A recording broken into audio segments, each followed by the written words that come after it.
منه. هاي انيس احكي لنا الصار بالضبط. راقد عليه ليه خشوا الذريه يجروا صغار يجروا من هناك فقط. مشيت لهم غادي الشرطه هذا قبل مجوا الحرس. مشيت لهم الشرطه قال لك خويا هز الذريه وبرا روح. هزيناهم وروحنا تفاهمنا كذا منا بعد دخلت نرقد جونا جماعه تدخل بتاع الحرس. شدوا خويا وقت اللي جيت نحز على خويا ما فقتش. ضربوني مش عارف بهيك بتاع المولوتوف هيك مش عارف تشنيك. الوحده ضربوك بسلاح معناها بتاع اللي يصرخوا به في المولوتوف بالمقرون. مش عارف باش ضربوني ما فهمتش كيفاش. المهم هزونا غادي لمركز الشرطه. كملوا ضربوك في المركز ولا؟ لا مش نحت لا. كان هنا ضربوك اعتدوا عليك؟ لا. والضربان نتاعك تم في الحرم داركم معناها فوتاتكم ولا في فوتات في الداخل معناها دخلوا على الحرم نتاعكم معناها مش في الطريق العام؟ ايه دخل. حاجه انت شنو لاحظتي؟ انا اللي حضرت اخويا مقعم زين من هني نشح في ولدي الكبير يكركروا فيه سلبوا له حوايجه وعمره 40 عام سلبوا له حوايجه وعيلته تعيط قالها حشاك قلبي وجهك ولا نفرغ فيك.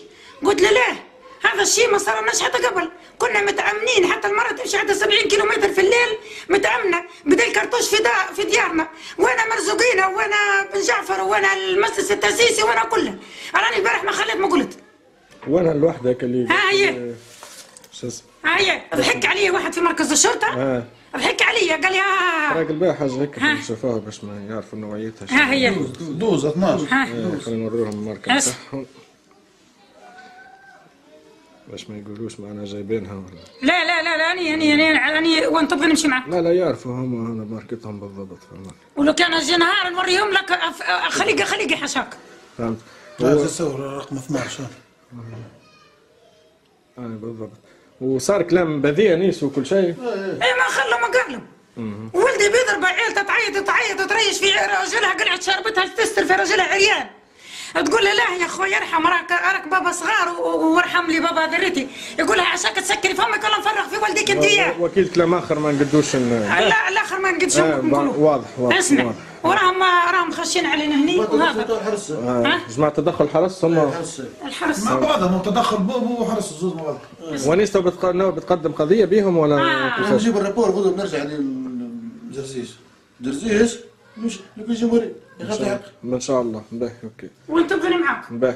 باهي تحبوش تقولوا حاجة أخرى؟ ضحك علي واحد من الشرطة قدام المركز غادي. قلت له لا قال لي كان عينك ربيتي صغاري. قلت له ذريتي شيابين ذريتي. قلت له الحكاية اللي صارت ضربان زهير وانيس صارت في داركم الداخل في وطاتكم في الحرم مش في البر وفي الدار في الفرندة هنا. قلت له لا تحدثوا فينا برشاد. قال لي خاف يا ربي. قال لي خاف يا ربي. قلت انا ما خلفتش وحاجة باب الله. ضحك علي حاجة واحدة قلتها له. قلت له يضحك عليك الوقت انت وامك ان شاء الله. اسمع باذن الله فتريس بلادنا هذه باذن الله. اسمع يصير خير ان شاء الله.